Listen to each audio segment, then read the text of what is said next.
नमस्कार साथियों, मैं प्रमोद उपाध्याय बाल विद्या मंदिर सीनियर सेकेंडरी स्कूल खत्रीपुरा नागौर के ऑनलाइन एजुकेशन प्लेटफार्म पर आपका हार्दिक स्वागत करता हूं।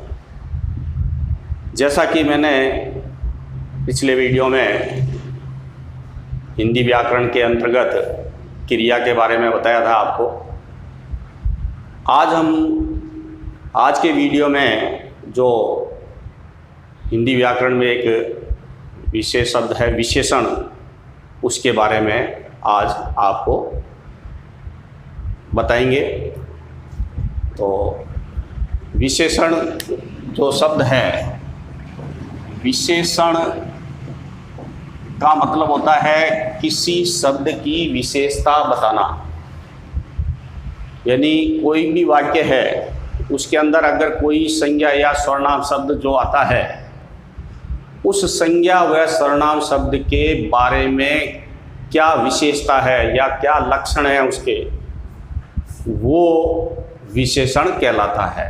तो परिभाषा इसकी जो होगी वो इस प्रकार से होगी, जो शब्द संज्ञा या सर्वनाम की विशेषता बताते हैं, उसे विशेषण कहते हैं। ठीक है, तो विशेषण जो है, जो शब्द संज्ञा या सर्वनाम की विशेषता बताते हैं उसे विशेषण कहते हैं। जैसे नीला आकाश,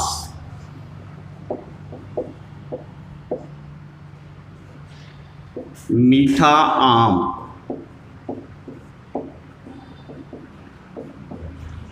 काला कोट।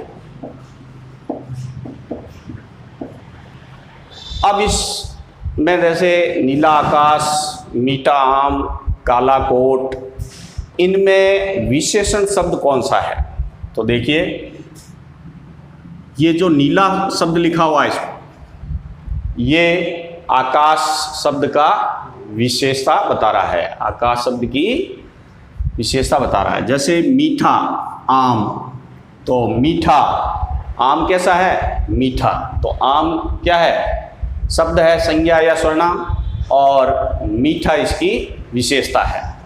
ऐसे ही काला कोट, ये क्या है? काला शब्द जो है विशेषण है। तो इस प्रकार से ये विशेषण शब्द हुए और ये संज्ञा शब्द हुए। तो इस तरीके से जो शब्द संज्ञा या सर्वनाम की विशेषता बताते हैं उसे विशेषण कहते हैं। अब आइए आगे, विशेषण कितने प्रकार के होते हैं? तो देखिए, विशेषण होते हैं 4 प्रकार के। विशेषण के प्रकार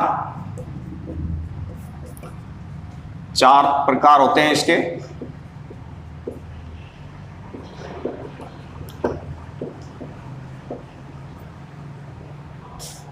पहला है इसमें गुणवाचक विशेषण,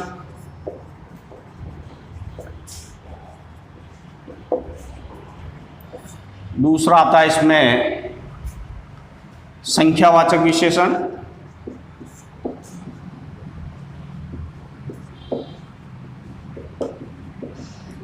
और तीसरा आता है आपके परिमाणवाचक,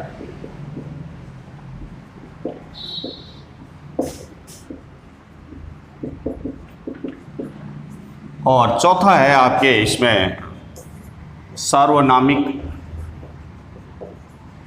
या संकेतवाचक विशेषण।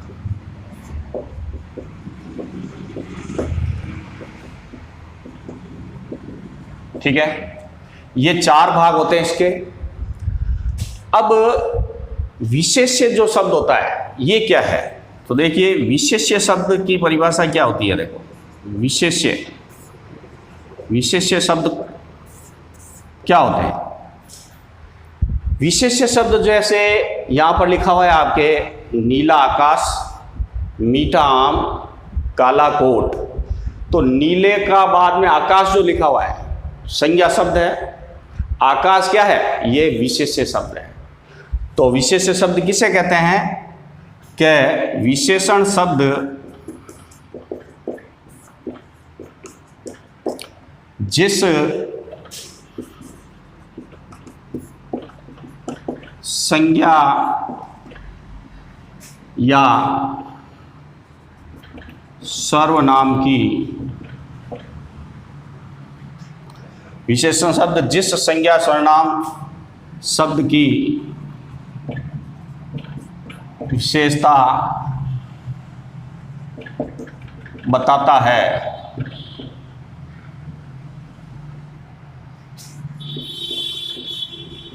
है उसे विशेष्य कहते हैं। ठीक है। तो जैसे यहाँ पर लिखा नीला आकाश, तो यहाँ पर जो आकाश शब्द है ये क्या है, विशेष्य। ये क्या है, विशेष्य। और ये जो शब्द है विशेषण। ठीक है। तो विशेष्य शब्द, विशेषण शब्द जिस संज्ञा सर्वनाम शब्द की विशेषता बताता है उसे विशेष्य कहते हैं।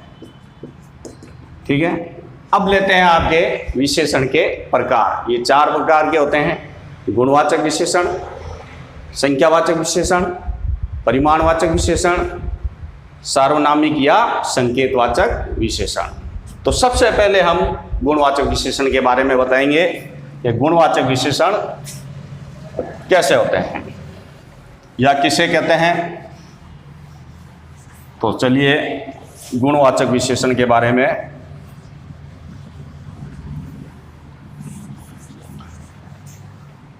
जैसा कि नाम से ही मालूम पड़ता है, गुणवाचक विशेषण।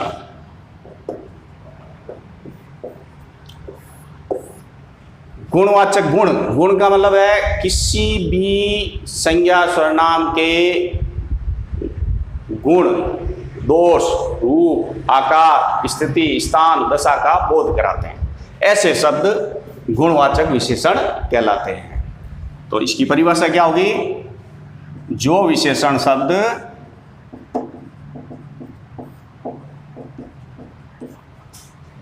किसी संज्ञा या सर्वनाम के गुण, रंग, रूप, दशा तथा स्थान आदि का बोध कराते हैं।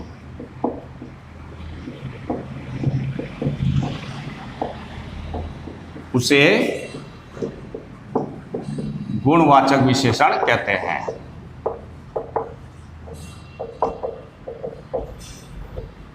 गुणवाचक विशेषण कहते हैं। ठीक है।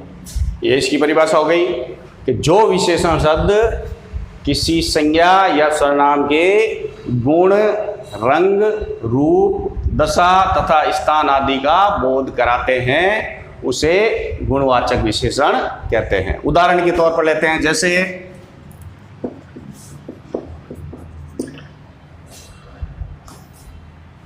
यह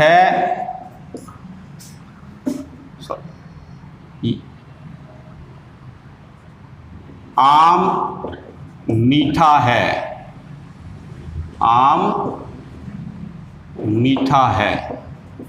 तो यहां पर क्या है, आम क्या है, संज्ञा या सर्वनाम शब्द है।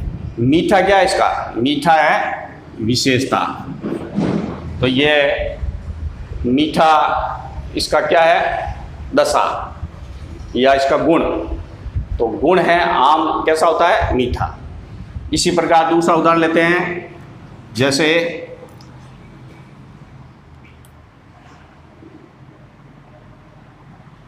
अर्जुन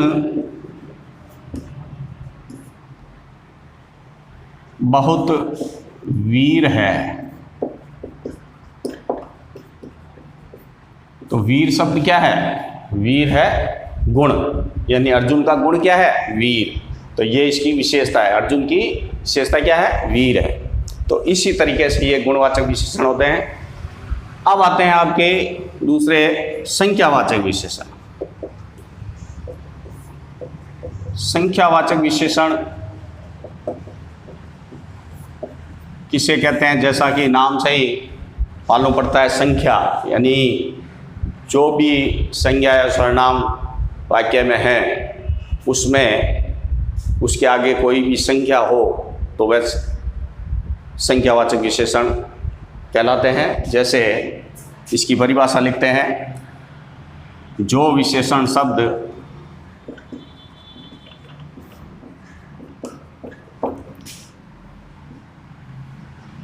संज्ञा या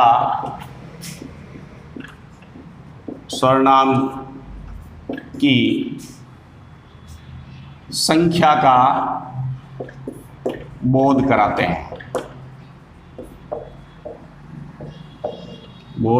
हैं, उसे संख्यावाचक विशेषण कहते हैं।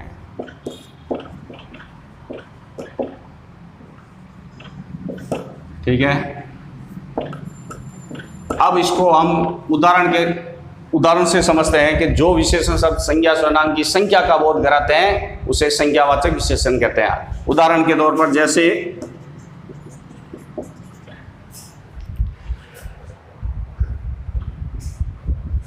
जैसे ले लेते हैं अपन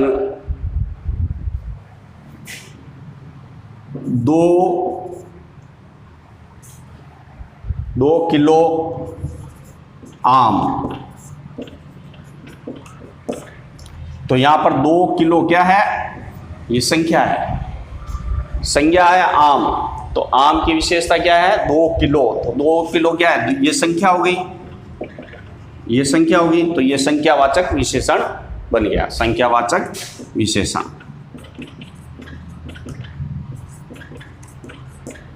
इसी तरीके से कुछ दूसरा उदाहरण लेते हैं, जैसे कुछ केले खराब हैं, कुछ केले खराब हैं। तो कुछ ये क्या है? कुछ में क्या है? कुछ केले, यानी केले खराब हैं, केले जो हैं कुछ खराब हैं। तो कुछ क्या है? इसकी विशेषता है, यानी इसमें दशा बताई जा रही है केले की कि केले कुछ अच्छे हैं कुछ खराब हैं। तो संख्या निश्चित नहीं है। तो इसमें क्या होता है कि संख्यावाचक विशेषण में 2 भाग होते हैं, एक होता है निश्चित संख्यावाचक और दूसरा होता है अनिश्चित संख्यावाचक। तो इसमें देखो, एक तो होता है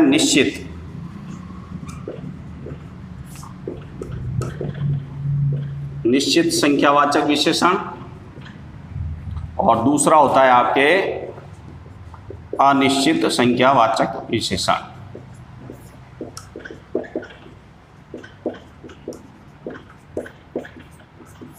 अब निश्चित संख्यावाचक विशेषण कौन से होते हैं और अनिश्चित संख्यावाचक विशेषण कौन से होते हैं? तो ये देखिए कि निश्चित संख्या में क्या होता है कि जो विशेषण शब्द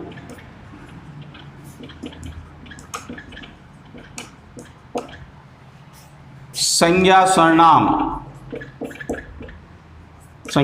सर्वनाम की निश्चित संख्या का बोध कराते हैं, निश्चित संख्या का बोध कराते हैं। जैसे मैंने लिखा था उदाहरण में 2 किलो आम, तो ये क्या है? निश्चित संख्या है। या 10 किलो चीनी, 10 किलो चीनी। तो ये क्या है? चीनी की मात्रा कितनी है? 10 किलो। तो ये 10 किलो निश्चित हो गई, 10 किलो चीनी। तो ये क्या है? निश्चित संख्यावाचक विशेषण होता है। ऐसे ही अनिश्चित संख्यावाचक, तो जो विशेषण शब्द क्या होते हैं, जिनकी मात्रा या संख्या निश्चित नहीं होती है, उसे अनिश्चित संख्यावाचक विशेषण कहते हैं। तो जो विशेषण शब्द संज्ञा व सर्वनाम की अनिश्चित संख्या का बोध कराते हैं, बोध कराते हैं। तो जो विशेषण शब्द संज्ञा सर्वनाम की अनिश्चित संख्या का बोध कराते हैं, जैसा कि मैंने उदाहरण लिया था, कुछ केले खराब हैं, तो कुछ केले हैं, तो यहाँ पर निश्चित संख्या नहीं है कि कितने केले हैं, तो कुछ केले खराब हैं। या और भी कोई उदाहरण ले सकते हैं अपन, बहुत दूध वाले ने दूध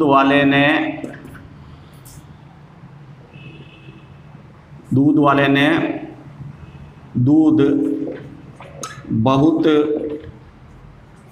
थोड़ा दिया, यानी बहुत थोड़ा, यानी कितना थोड़ा, निश्चित नहीं है। तो इस तरीके से अगर संख्या निश्चित होती है तो वो निश्चित संख्यावाचक विशेषण होता है किसी भी संज्ञा सर्वनाम के।